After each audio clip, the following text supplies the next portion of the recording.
Good afternoon. Have a seat. Thank you sir. Himanshu Yadav. जी sir. Himanshu, please explain yourself. Sir जैसा आप जानते हैं मेरा नाम हिमांशु यादव है।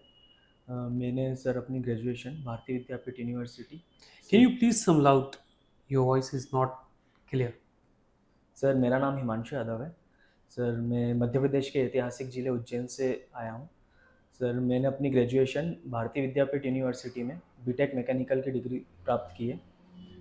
सर ग्रेजुएशन के बाद से ही मैं जॉब की सर्चिंग के साथ साथ कॉम्पिटिटिव एग्ज़ाम्स की तैयारी भी कर रहा था। और सर ये मेरा फर्स्ट अटेम्प्ट है आरआरबी में। सर मेरे परिवार में 4 सदस्य हैं, मेरे अलावा मेरे माता-पिता और मेरी बड़ी बहन। सर मेरे पिताजी मध्य प्रदेश इलेक्ट्रिसिटी बोर्ड में स्काडा कंट्रोल रूम में ऑपरेटर की पोस्ट पे काम करते हैं। Okay. मेरी माताजी होम मेकर हैं। और सर मेरी बड़ी दीदी डॉक्टर हैं और अभी मंदसौर जिला अस्पताल में कार्यरत हैं।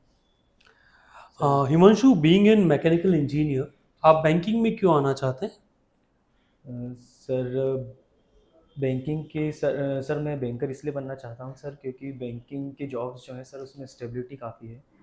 इसके अलावा सर पिछले कुछ सालों से सर बैंकिंग सेक्टर की ग्रोथ रेट बहुत अच्छी है सर। और सर बैंकिंग सेक्टर में आने के बाद सर जो एक सोशल सर्विस वाला एलिमेंट रहता है बैंकिंग सेक्टर में, वो भी सर मुझे थोड़ा सा इसकी तरफ सर अट्रैक्ट करता है। और सर सोशल रिस्पेक्ट जो एक बैंकर को मिलती है हमारी सोसाइटी में, वो भी सर एक बड़ा इसका कारण है सर कि मैंने बैंकिंग सेक्टर चूज़ किया। प्लस सर बैंक क्या होता है एक्चुअली में? सर बैंक का मुख्य कार्य होता है सर क्रेडिट प्रोवाइड करना। इसके अलावा सर मनी की सेविंग्स प्लस इन्वेस्टमेंट्स का कार्य, और सर हमारे देश की इकोनॉमी की ग्रोथ और सर उसकी स्टेबिलिटी को मेंटेन रखना सर एक बैंक का कार्य होता है। एक बैंक का अर्थव्यवस्था में क्या योगदान होता है? सर सर बैंक जो अपने जितना भी उनके पास क्रेडिट होता है सर, वो सर इस तरह से इन्वेस्ट करते हैं जिससे सर मैन्युफैक्चरिंग की जो प्रोसेस होती हैं, इसके अलावा सर जो इंफ्रास्ट्रक्चरल डेवलपमेंट होता है कंट्री का, वो सर तेज़ी से हो सके। इसके अलावा सर जो सर रेपो रेट्स और ग्रोथ रेट होती है उसकी वजह से सर इन्फ्लेशन एंड डिप्लेशन को सर मेंटेन करना, उन्हें बढ़ने नहीं देना, ये भी एक बैंक का सर मुख्य कार्य है। अच्छा, ये बैंक का काम होता है। Sir RBI. आरबीआई का काम जी होता सर। है। आरबीआई क्या है? Sir RBI sir bankers bank है। हम्म। आरबीआई का सर मुख्य कार्य होता है जो भी जितने भी बैंक्स हमारे देश में अभी फंक्शनल हैं उनको सर रेगुलेट करना। उसके अलावा सर उनके ऊपर लिमिट्स भी लगाना एक आरबीआई का मुख्य कार्य है। और सर हमारे देश की अर्थव्यवस्था को गिरने नहीं देना, ये भी एक सर आरबीआई का कार्य है। और सर मॉनेटरी पॉलिसीज़ में भी सर आरबीआई एक मुख्य कार्य करती है। अर्थव्यवस्था के गिरने से आपका क्या आशय है? सर इन्फ्लेशन का सर बढ़ना या घट जाना, और सर जिसकी वजह से सर मैन्युफैक्चरिंग प्रोसेसेस जो होती हैं सर और जो इंडस्ट्रीज़ होती हैं उन पे एक बड़ा इम्पेक्ट आता है। और सर डिमांड्स अगर कम होती है या डिमांड्स बढ़ती हैं, दोनों ही केसेस में सर कहीं न कहीं इंडस्ट्री पे इफ़ेक्ट पड़ता है। और सर जो कैपेबिलिटी है सर परचेस करने की, उस पे भी इफ़ेक्ट पड़ता है। तो हिमांशु, इन्फ्लेशन क्या होता है? सर इन्फ्लेशन में sir sir I am sorry, I am not able to answer. भारतीय रिजर्व बैंक इन्फ्लेशन को कैसे मैनेज करता है? सर रेपो रेट और बैंक रेट से सर इन्फ्लेशन को मैनेज किया जाता है सर। इसके अलावा सीआरआर और एसएलआर भी एक मुख्य। सीआरआर क्या होता है? सर कैश रिजर्व रेशियो एक सर अमाउंट होता है जो सर आरबीआई बाकी बैंक से कहता है कि इतना आपके नेट क्रेडिट से नेट आपका वर्थ है, उसमें से इतना अमाउंट आपको एज अ कैश रिजर्व करके रखना पड़ेगा आरबीआई के पास। वो नेट वैल्यू का होता है या वर्थ का होता है? कि net time and demand liability क्या होता है? Sir I am sorry, I am not able कि आरबीआई के वर्तमान गवर्नर कौन है? टू। शक्तिकांत दास सर। शक्तिकांत दास।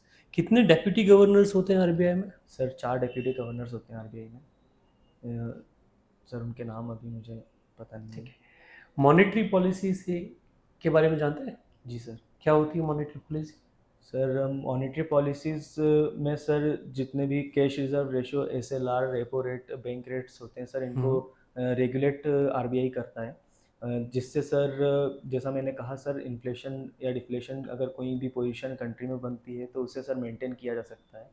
और सर इस तरह की अलग से पॉलिसीज़ निकालना जिसकी वजह से सर बैंक्स किसी भी तरह से अच्छा, ये डिस्क्रिमिनेट ना बताइए, कर पाए। Repo rate, reverse repo rate, CRR, SLR का मॉनेटरी पॉलिसी से क्या संबंध है? सर इनके इन रेशोज़ के थ्रू आरबीआई सर बैंक्स के ऊपर लिमिट लगाता है सर, जिसकी वजह से वो कोई डिस्क्रिमिनेशन ना कर पाएँ किसी बड़ी इंडस्ट्री या छोटे उद्योग से के बीच में। और सर सबको एक प्रॉपर वे में सर क्रेडिट प्रोवाइड कर सकें। सर ये एक हिमांशु, ये बताइए, आपकी खूबियाँ क्या हैं और ऐसी कौन सी फैक्टर्स हैं जहाँ पर आप काम करना चाहते हैं? सर सर मैं बहुत इजीली सर सोशलाइज़ हो जाता हूँ सर, लोगों से बहुत जल्दी घुल-मिल जाता हूँ। इसके अलावा सर मैं लोगों की प्रॉब्लम्स काफ़ी अच्छे से सर सुन पाता हूँ, क्योंकि मैं सर एक गुड लिसनर हूँ। और एक अच्छा सर प्रॉब्लम सॉल्विंग सर जो मेरे अंदर है कैपेबिलिटी सर, वो मैं उन्हें अच्छे प्रॉब्लम्स के सॉल्यूशंस दे पाता हूँ। इसके अलावा सर मेरी थोड़ी-सी sir out of the box thinking है, जिसकी वजह से मुझे अक्सर सर प्रेज़ किया जाता है। सर और सर मेरी कमी में सर ये है कि मैं थोड़ा सर मोनोटोनस प्रोसेस से जल्दी बोर हो जाता हूँ, जिसके ऊपर मैं अभी काम भी कर रहा हूँ। और सर पिछले कुछ सालों से मैंने इसके ऊपर काफ़ी हद तक सर काम कर चुका हूँ। और सर लेकिन ये मुझे कहीं न कहीं सर हेल्प करती है। हिमांशु, उज्जैन से आप बिलोंग करते हैं। जी सर। उज्जैन के पौराणिक महत्व को बताइए। सर उज्जैन में सर बहुत सर उज्जैन में सर पहले एक अ, राजा विक्रमादित्य का शासन था, जिन्होंने सर विक्रम संवत चालू किया सर। इसके अलावा सर उज्जैन में काफ़ी सर रिलीजियस बैकग्राउंड उज्जैन का रहा है। सर महाकालेश्वर ज्योतिर्लिंग एक सर जो कि सिर्फ 12 ज्योतिर्लिंग है हमारे देश में, उनमें से एक मुख्य ज्योतिर्लिंग महाकालेश्वर ज्योतिर्लिंग उज्जैन में है। इसके अलावा सर कुंभ का मेला जो है सर, वो भी सर एक 4 जगहों पे ही लगता है हमारे देश में, उसमें से एक जगह उज्जैन है। इसके अलावा सर हिमांशु, विक्रम संवत की बात की जाए, अभी कौन सा विक्रम संवत चल रहा है? I am sorry sir, I am not able to answer. हाँ, आपकी हॉबीज़ क्या है हिमांशु? सर स्विमिंग मेरी हॉबीज़ है सर। इसके अलावा सर मुझे सॉरी, मैं सुन नहीं पाया। सर स्विमिंग करना मुझे स्विमिंग पसंद है आपकी सर। हॉबी है? ओके। हिमांशु, ये बताइए, क्या कारण है कि स्विमिंग एक इम्पॉर्टेंट खेल है ओलंपिक्स या जो बड़े बड़े टूर्नामेंट हैं उनमें, बट स्टिल भारत जो है वो बड़े प्लेटफॉर्म पे अपनी परफॉर्मेंस को सुधार नहीं पाया है? सर स्विमिंग सबसे हेल्दी एक्सरसाइज मानी जाती है सर। इसके अलावा सर इसे बहुत बहुत पहले ही सर ओलंपिक में एज अ गेम सिलेक्ट कर लिया गया था, क्योंकि सर ये बहुत ही कॉम्पिटिटिव एक स्पोर्ट्स है सर। भारत में सर एक वजह ये भी हो सकती है सर कि जिनकी हाइट सर ज़्यादा होती है, फिज़िकल हाइट ज़्यादा होती है सर, वो सर थोड़ा इजी होता है उनके लिए स्विमिंग में एक अच्छी स्पीड गेन करना। और सर हमारी कंट्री में एवरेज हाइट उस मायने में सर थोड़ी कम है बाकी कंट्रीज़ से। शायद ये एक सर फिज़िकल रीज़न है कि हम उतना अच्छा इतना अच्छा परफॉर्म नहीं कर पाते हैं। प्लस सर कहीं न कहीं सर इंफ्रास्ट्रक्चर जो रहते हैं सर, वो भी स्विमिंग के उतने प्रॉपर नहीं मिल पाते हैं खिलाड़ियों को, उतने इंसेंटिव नहीं मिल पाते हैं। वो भी सर एक बड़ा रीज़न है कि सर हम उतना अच्छा परफॉर्म नहीं कर पाते हैं। हिमांशु, ये बताइए, एआई, आर्टिफिशियल इंटेलिजेंस के बारे में आप जानते हैं? जी सर, क्या सर। होता है AI? Sir, artificial intelligence sir एक ह्यूमन ह्यूमन मेड एक रोबोटिक्स सर है, जिसमें सर अ, खुद को इवॉल्व करने की सर खुद को इवॉल्व करने की सर उसमें स्ट्रेंथ है। वो बहुत जल्दी समझ के और खुद की प्रोसेसेस को इवॉल्व कर पाता है। इसके अलावा सर उसकी एफिशिएंसी ह्यूमंस के मुकाबले काफ़ी ज़्यादा है सर। वो बहुत स्पीड उसकी वर्किंग की काफ़ी है। हिमांशु ये बताइए, आपने क्रिप्टो करेंसी का नाम सुना है? जी सर। क्या होता है crypto currency? Sir, digital currency होती है सर, जिसे ब्लॉकचेन मैकेनिज्म के ऊपर डेवलप किया जाता है। सर, ये सर एक फिजिकल फिजिकल वैल्यू नहीं होती सर। इसे ये ऑनलाइन ही सर ऑपरेट की जाती है। इसके अलावा सर इस समय अभी इंडिया में ये लीगल तो नहीं है सर, लेकिन इलीगल भी नहीं है। और सर इसमें सर ट्रेडिंग की जाती है इसके थ्रू, और सर इन्वेस्टमेंट किया कौन जाता है। कौन सी क्रिप्टो करेंसी वर्तमान में चल रही है? सर, बिटकॉइन एक है सर, इसके अलावा डॉज कॉइन है सर अभी के लिए। फेसबुक की अपनी एक क्रिप्टो करेंसी है, कौन सी? फेसबुक की sir I am not able to answer. भारतीय रिजर्व बैंक ने डिजिटल ई रुपया जारी किया है, जी सर। जानते हैं आप उस बारे में? सर अभी मैं मुझे पूरी जानकारी नहीं है उसके बारे में। ओके। हिमांशु, आप मैकेनिकल इंजीनियर है। जी सर। ओके। मैकेनिकल एक कोर ब्रांच में आता है। जी सर। ठीक है। बेसिक मैकेनिकल के बारे में, मैकेनिकल इंजीनियरिंग के बारे में कुछ बताइए। सर, मैकेनिकल इंजीनियरिंग में सर मशीन्स को ऑपरेट करना, प्लस सर इंजन्स के बारे में भी काफ़ी कुछ सिखाया जाता है सर। इसके अलावा सर इंडस्ट्रियल मैनेजमेंट और इंडस्ट्रियल मैनेजमेंट को भी पढ़ाया जाता है सर। और सर टेक्नोलॉजीज जो हिमांशु नई ये डेवलप बताइए, होती हैं। Two stock and four stock engine में क्या अंतर है? Sir, two stroke engine sir efficiency sir उसकी कम है फोर स्ट्रोक इंजन से।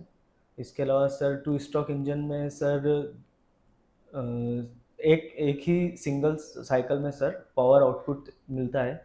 और सर फोर स्ट्रोक इंजन में दो साइकिल कंप्लीट करने पड़ते हैं पिस्टन को, उसके बाद सर पावर आउटपुट मिलता है। सर फोर स्ट्रोक इंजन में वॉल्व मैकेनिज्म है जो कि टू स्ट्रोक इंजन में नहीं है। हिमांशु ये बताइए, फाइनेंशियल इंक्लूजन से आप क्या समझते हैं? Sir, financial inclusion sir banking का एक मुख्य कार्य है सर, आरआरबीज का एक मुख्य कार्य है। अ, जिसके जिसके थ्रू सर जो एरियाज सर, जो लोकल एरियाज जो बैंकिंग सेक्टर से और फाइनेंशियल अवेयरनेस से कहीं ना कहीं दूर थे सर, उन्हें सर इंक्लूड किया जाए बैंकिंग सेक्टर में। और सर जिसकी वजह से उन तक गवर्नमेंट की जो स्कीम्स है जो उनके लिए बनी है उसका फ़ायदा उन्हें मिल सके। ये सर फाइनेंशियल इंक्लूजन का एक ये डेफिनेशन है। फाइनेंशियल इंक्लूजन कहलाता है। जी सर, मुझे जहाँ तक पता है सर। ओके। हिमांशु, एक सिचुएशन आपके सामने रखते हैं। जी सर। अ, आप किसी ब्रांच में मैनेजर हैं जी सर। और आपके यहाँ पे कोई फीमेल कलीग आपके पास आती है और ये कंप्लेन करती है जी सर। कि उस आपके किसी एम्प्लॉय द्वारा उनको फिजिकली या हरास किया गया है ऑफिस में। जी सर। आप क्या करेंगे? Sir, work place harassment sir एक बहुत ही बड़ी प्रॉब्लम है सर। और सर इसमें सर लीगल एक्शन लेना ठीक रहता है। सर मैं पहले उन दोनों से बात करूंगा और सर सिचुएशन को समझने की कोशिश करूंगा। मैं सर इसके अलावा सर जिस मेल एम्प्लॉय ने सर हैरेसमेंट किया है, जिनके ऊपर आरोप लगे हैं, उनसे सर उन्हें सर एक फाइनल वार्निंग दूंगा कि अगर अगली बार से इस तरह की कोई भी कंप्लेन मेरे पास आती है तो मैं लीगल एक्शन लूँगा। और सर इसके अलावा सर मैं इस जो इशू है इसको सर अपने सीनियर्स को भी इन्फॉर्म करूँगा इस इशू के बारे में, और उनसे सर डिस्कस करूँगा कि आगे क्या करना चाहिए। आने वाले समय में आप स्वयं को बैंकिंग करियर में किस पोजीशन पे देखना चाहेंगे? सर, बैंकिंग सेक्टर में सर मैं जितना भी ग्रोथ हो सके सर, मेरी इंटरनल ग्रोथ, उसके लिए मैं सर इस सेक्टर में आना चाहता हूँ। सर मैं तो यही चाहूँगा सर कि मुझे ज़्यादा से बड़ी मैं उपलब्धि इस फील्ड में हासिल कर सकूँ सर, और उसके लिए सर मैं अपनी पूरी कोशिश भी करूँगा। ठीक है Himanshu, thank you very much. You may thank go now. Thank you sir. Thank you. Keep it